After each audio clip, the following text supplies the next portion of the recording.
ایک بہت بڑا سوال، 57 اسلامی ممالک کو متحد ہونا اتنا مشکل کیوں؟ پاکستان، سعودی عرب، ایران، ترکی، مصر، اردن، مراکش، عمان، ایران، کویت، یہ سارے ممالک کو ایک ہونے میں، متحد ہونے میں اتنا مسئلہ کیوں آ رہا ہے؟ کہاں پہ مسئلہ آ رہا ہے؟ ایک بہت ہی زبردست قسم کی تحریر میرے سامنے یہاں پہ آئی ہے، تو میں ذرا آپ کو پڑھ کے بتاتا ہوں کہ پاکستان نے جو 57 اسلامی ممالک ہے ان کو اکٹھا کرنے کے لیے، ان کو ایک کرنے کے لیے کتنی کوششیں کی ہے اس وقت۔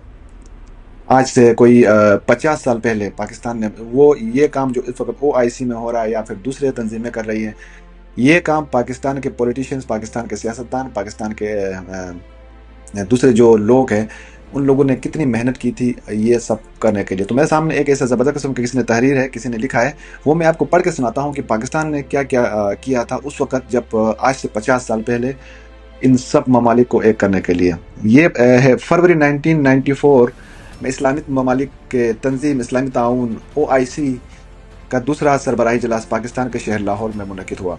اس سربراہی اجلاس میں سعودی عرب کے اس وقت کے بادشاہ فیصل بن عبدالعزیز بھی موجود تھے۔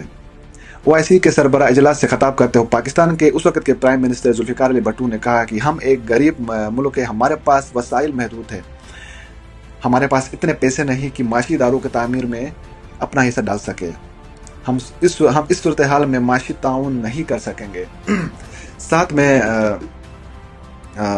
انہوں نے کہا ہے کہ لیکن اللہ کو گواہ بنا کر میں آپ سب کو یقین دلاتا ہوں کہ اسلام کے لیے خون کا ایک قطرہ دینے سے دریغ نہیں کریں گے۔ پاکستان کے عوام اور پاکستان کے سپاہی اللہ کے سپاہی ہیں، مستقبل میں جب بھی کوئی تصدم ہوا پاکستان مدد کے لیے کھڑا ہوگا۔ ٹھیک ہے، اس وقت جب ذوالفقار علی بھٹو کے اسلام کے لیے خون بہانے کا عہد، اور اس وقت ایران میں اسلامی انقلاب نہیں آیا ہوا تھا اور نہ ہی صدام حسین نے ایران پر حملہ کیا تھا۔ اس وقت مصر، اردن، متحدہ عرب امارات، بحرین، مراکش اور سوڈان نے اسرائیل کو تسلیم نہیں کیا تھا۔ سعودی عرب نے یمن پر حملہ نہیں کیا تھا اور نہ ہی سعودی عرب، بحرین، مصر، متحدہ امارات نے قطر سے تعلقات ختم کیے تھے۔ گو کہ اس وقت تک بنگلہ دیش پاکستان سے الگ ہو چکا تھا، لیکن اس کے باوجود بھی ذوالفقار علی بھٹو اسلامی ممالک کے احتیاط کے لیے پر امید تھے۔ اور آج لگ بھگ 51 سال بعد پاکستان ایک بار پھر چاہتا ہے کہ اسلامی ممالک اسرائیل کے خلاف متحد ہوں۔ پاکستان کی ایٹمی قوت بننے کے باوجود ایک ایک کر کے کئی اسلامی ممالک میں حکومت بدلتی گئی۔ مثال کے طور پر عراق، لیبیا، شام میں مغرب ممالک حکومتیں موجود نہیں، اور اب ایران میں بھی ایسا ہوتا ہوا دکھائی دے رہا ہے۔ یہاں تک کہ پاکستان اس وقت میں خود افغانستان میں ایک امریکہ فوج میں مہم میں مدد کر رہا تھا۔ اسرائیل نے 12 جون کو جب ایران پر حملہ کا آغاز کیا، جس کے باوجود ایران نے جوابی کارروائی اور دونوں جانب سے حملوں کا سلسلہ اب تک جاری ہے۔ ایران اسرائیل کے درمیان تنازع کے اثرات پورے مغربی ایشیا میں محسوس کی جا رہے ہیں۔ بہت سے لوگ اس صورتحال کو اسلام کے خلاف جنگ کے طور پر بھی پیش کر رہے ہیں۔ پاکستان کے وزیر دفاع خواجہ آصف نے گزشتہ ہفتے قومی اسمبلی میں مسلم ممالک سے اسرائیل کے خلاف متحد ہونے کی اپیل کی تھی۔ ایسے میں سوال یہ پیدا ہوتا ہے کہ کیا اسلامی ممالک متحد ہو پائیں گے؟ ایک اور سوال یہ بھی ہے کہ پاکستان بار بار اسلامی ممالک کے اتحاد کی بات کیوں کر رہا ہے؟ پاکستان اس حق میں ہے کہ دنیا بھر کے اسلامی ممالک کو اسرائیل کے خلاف متحد ہو کر جواب دینا چاہیے، تاہم موجودہ صورتحال یہ نہیں کہ اسلامی ممالک باہمی تنازعات اور اختلافات سے گھرے ہوئے ہیں۔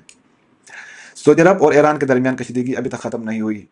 ان دونوں ممالک کے درمیان یہ تنازع سنی شیعہ فرقوں کی لے کر سعودی عرب کے بادشاہت بمقابلہ ایران کے اسلامی انقلاب تک ہے۔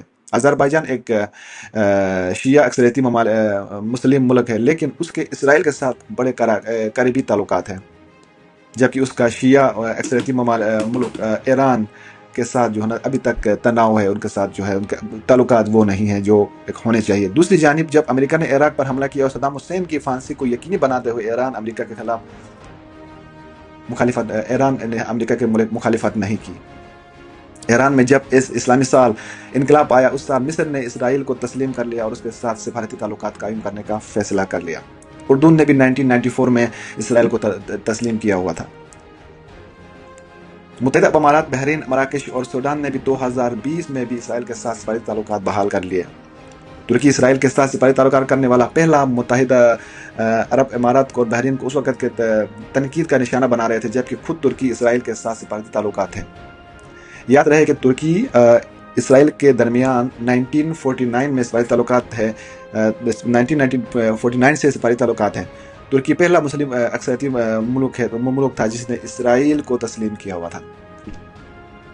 میں بھی صدر اردوغان تاجروں کے ساتھ 2005 میں جب صدر اردوغان اس وقت کے اسرائیل وزیر اعظم ایرن شیرون سے ملاقات کی اور کہا کہ ایران کا جوہری پروگرام نہ صرف اسرائیل کے لیے بلکہ پوری دنیا کے لیے خطرہ ہے۔